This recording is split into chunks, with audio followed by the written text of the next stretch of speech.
Hello, ladies and gentlemen. How are you guys doing? I hope you're doing very well. I am back again with another burning issue in economy. Right behind me, you see something is written Indian economy to overtake the US economy by 2075. Let me take you back to history. There was a time around 1700, 1750, around 1760s, right before when the Industrial Revolution began. India and China की economy 1760 के आसपास अगर आप देखें विश्व की दो सबसे बड़ी इकोनॉमीज। उसके बाद इंडस्ट्रियल रेवोल्यूशन होता है, उसके बाद वेस्ट टेक ओवर कर लेता है वर्ल्ड इकोनॉमी को। अब 300 साल बाद, लगभग 300 साल बाद, एक वेस्ट की ही ऑर्गेनाइजेशन है, वेस्ट का इन्वेस्टमेंट बैंक है, उसका नाम है गोल्डमैन सैक्स। उसकी अभी एक रीसेंट रिपोर्ट आई है। उसने ये कहा है कि 2075 तक इंडिया विश्व की दूसरी सबसे बड़ी अर्थव्यवस्था हो। पहला obviously China, so India and China again will be the top two economies in the world. So it looks like the world history is coming full circle. Goldman Sachs is an investment bank. If you go by the recent facts and figures, this is probably the second biggest investment bank. Now you guys have to tell me in the comment section which is the number one investment bank in the world. तो इस investment bank की एक report आती है कुछ दिन पहले, जिसमें उन्होंने प्रेडिक्ट किया है कि इंडिया और चाइना ये विश्व की दो सबसे बड़ी अर्थव्यवस्था होगी 2075 तक। आज यही हमें डिस्कस करना है, आज यही हमारा टॉपिक है। तो सबसे पहले हम देखते हैं कि अभी ये देखिए न्यूज आपके सामने है। सबसे पहले हम देखते हैं कि अभी इंडिया की जो अर्थव्यवस्था है वो कहाँ है। अगर आप अभी की बात करें तो इंडिया की अर्थव्यवस्था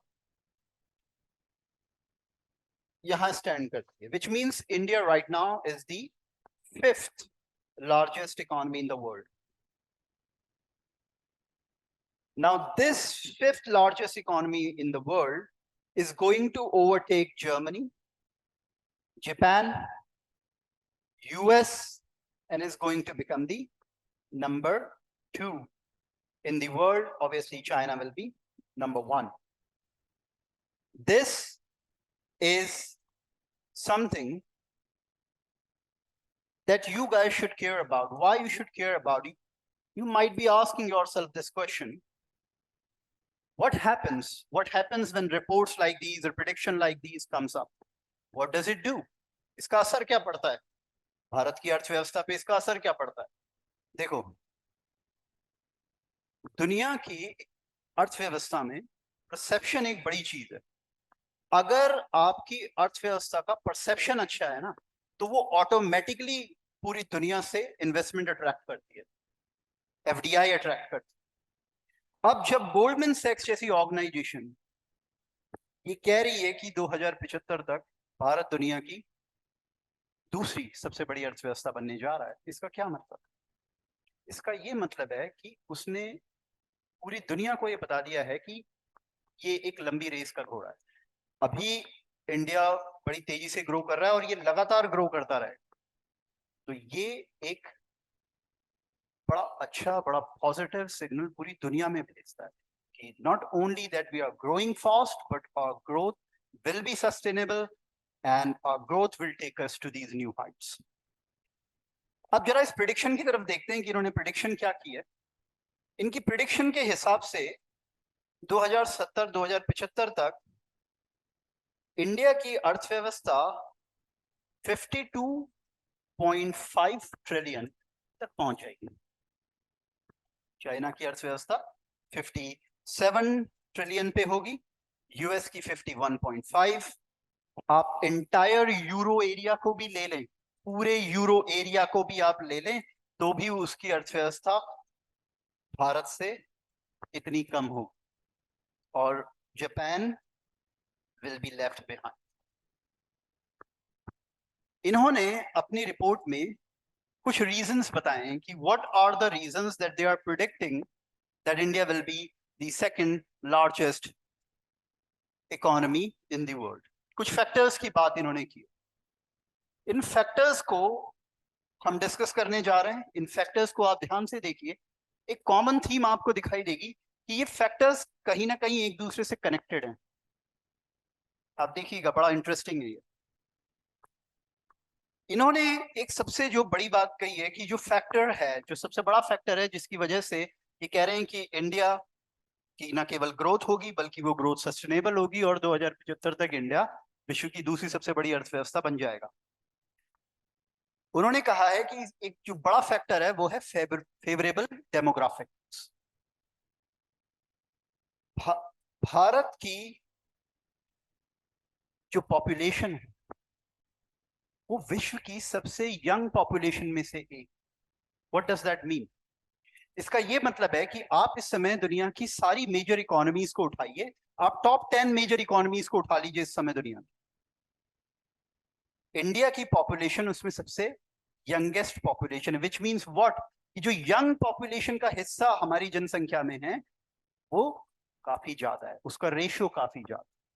इसको कई बार हम इकोनॉमिक्स में डेमोग्राफिक डिविडेंड भी बोलते हैं। डेमोग्राफिक डिविडेंड एक ऐसी सिचुएशन है जिसमें जो आपकी वर्किंग पॉपुलेशन है उसकी संख्या बहुत ज्यादा होती है। वर्किंग पॉपुलेशन को आप रफली आइडिया लगाएं, 15 साल से 60 साल तक, 59 ईयर्स तक की जो आपकी पॉपुलेशन है उनकी संख्या आपकी टोटल जनसंख्या में बहुत ज्यादा है। अगर आप आज के भारत की बात करें, लगभग 65-63%, 62 to 63% of our population comes within the range of 15 to 59 years।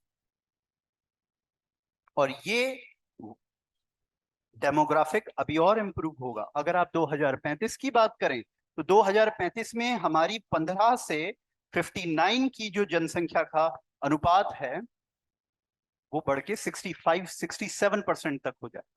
यहीं पे आप अब हमारे कॉम्पिटिटर से हमें कंपेयर करें, चाइना।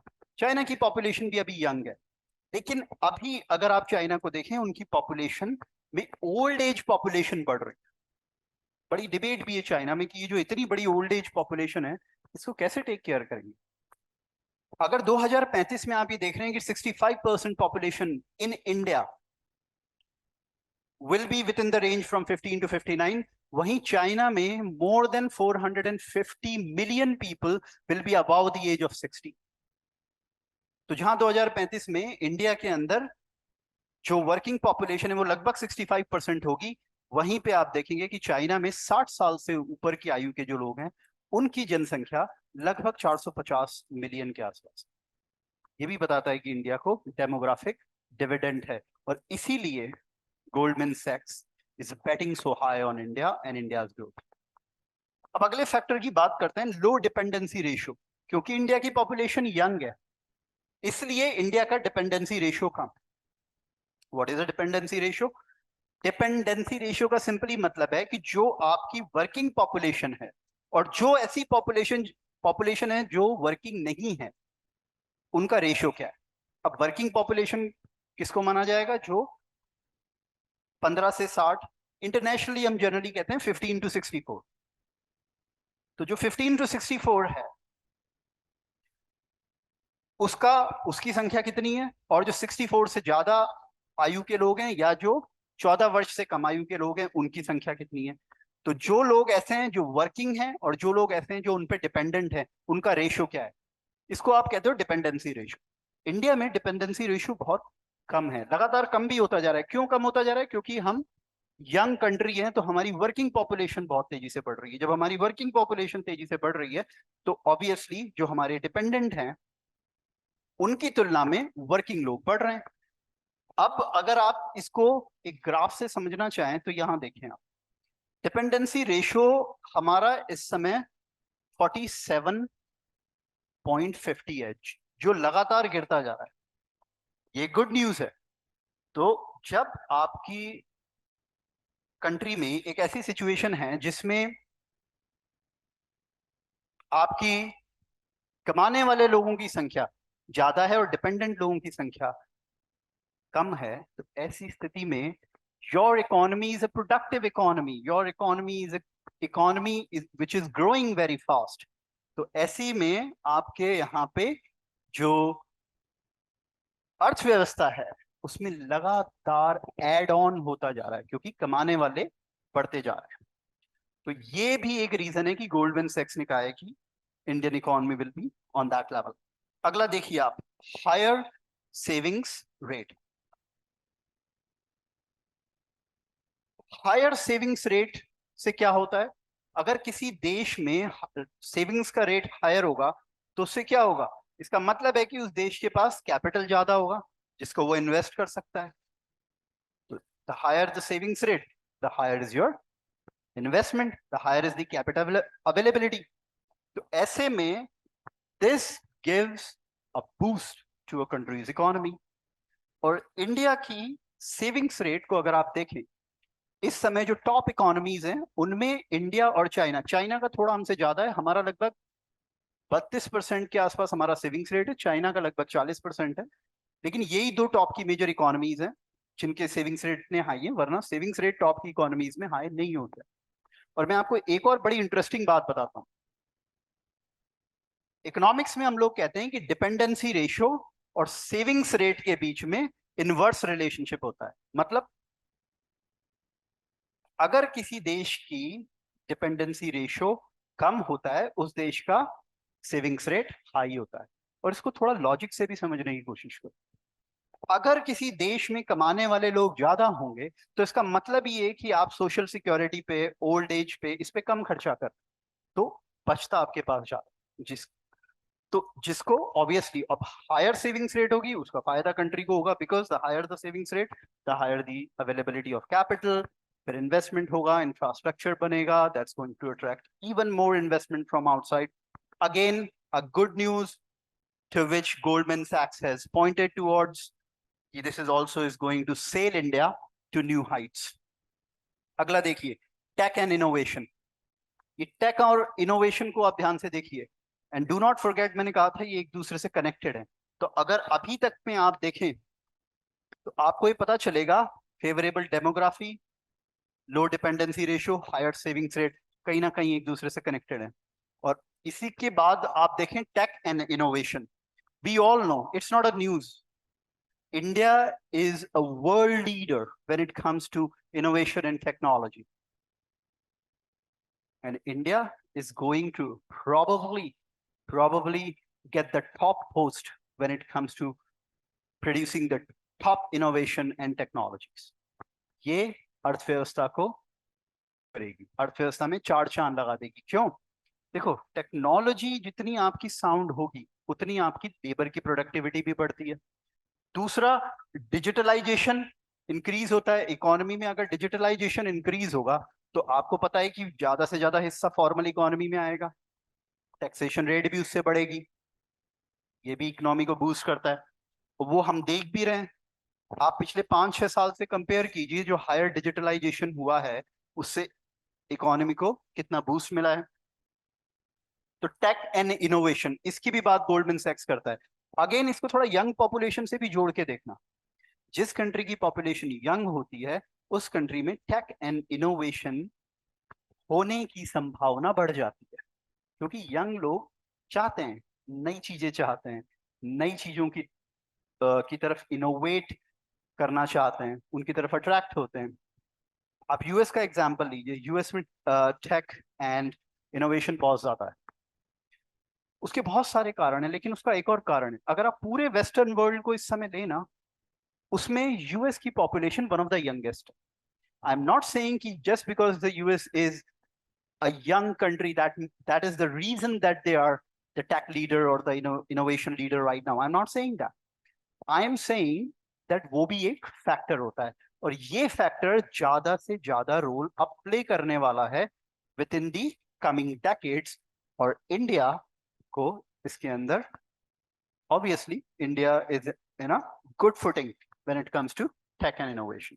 तो ये भी एक रीजन है जिसकी वजह से गोल्डमैन सैक्स is so bullish when it comes to India's growth.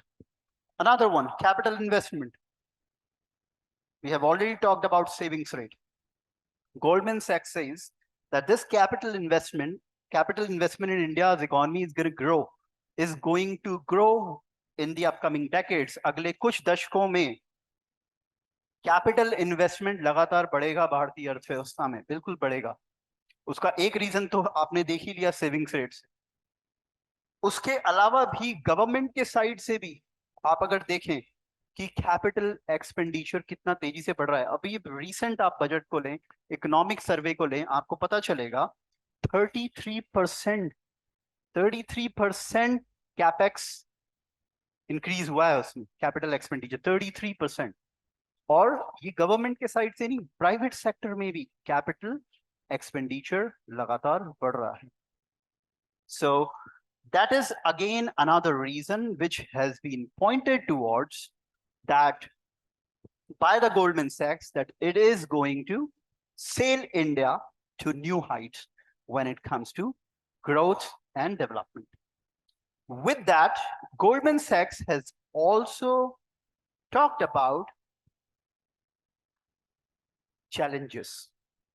Goldman Sachs ने कुछ challenges की भी बात की है। एक तो गोल्डमैन सैक्स ने ये कहा है कि इंडिया को अपने लेबर फोर्स की प्रोडक्टिविटी को बढ़ाना होगा। इंडिया को अपने लेबर फोर्स की प्रोडक्टिविटी को बढ़ाना होगा। इसका क्या मतलब है? Just because you have more number of people in your economy, that itself is not enough. आपको उसके साथ ये चाहिए कि स्किल डेवलपमेंट भी हो, ताकि आप उस लेबर का यूज प्रोडक्टिवली कर सके। And we are already doing a lot when it comes to skill development, and we will be doing more in the coming decades. तो ये एक चैलेंज है जिसको ऑलरेडी हम टैकल कर रहे हैं, और गोल्डमैन सैक्स ने भी इसकी तरफ इशारा किया। अगला उन्होंने बताया है लेबर फोर्स पार्टिसिपेशन की तरफ उन्होंने इशारा किया। अभी लेबर फोर्स पार्टिसिपेशन क्या है कि जो हमारी पॉपुलेशन है उसका कितना हिस्सा, वो पॉपुलेशन का हिस्सा जो 15 से 64 के एज ग्रुप में आता है। इंडिया में जनरली आप देखोगे ना तो 15 से 59 कहते हैं, वर्ल्ड लेवल पे इसको जनरली 15 से 64 के रेंज में माना जाता है। उसका कितना हिस्सा एक्टिवली लेबर फोर्स में पार्टिसिपेट कर रहा है। और इसमें जो एक बड़ी प्रॉब्लम की तरफ गोल्डमैन सैक्स ने इशारा किया है वो है women's participation in our labour force. अगर आप रीसेंट आंकड़े भी देखें ना तो हमारे लेबर फोर्स पार्टिसिपेशन रेट में अगर आप विमेन्स का देखें तो वो अराउंड आता है 30%, अराउंड 30%, मतलब एग्जैक्ट नहीं, अराउंड इसके आसपास होता है। आप इसको कंपेयर करें चाइना से, अगर आप इसको चाइना से कंपेयर करेंगे उनका आता है लगभग 62%। यानी कि जो वर्किंग एज ग्रुप की महिलाएं वहां पे हैं उनमें से 62% लेबर मार्केट में या अर्थव्यवस्था में एक्टिवली पार्टिसिपेट करती है। तो ये एक ऐसा हिस्सा है जिस पे हमें काम करने की जरूरत है। इसकी तरफ भी गोल्डमैन सैक्स ने इशारा किया। तो ये चैलेंजेस हैं, मेनली यही दो चैलेंजेस है, लेबर फोर्स की प्रोडक्टिविटी को लेके और जो है लेबर फोर्स पार्टिसिपेशन को लेके। इनके बारे में उन्होंने थोड़ा सा हमें सचेत रहने की सलाह दी है, on which we are already doing a lot of work and we will continue to do the work in future. So this report is a great news for India, and this is something that encourages us to continue to do our effort to grow our economy. So that was today's analysis of this report, of the Goldman Sachs report. In the next video, I'll be back with another burning issue. Till then, take care of yourself. I'll see you later.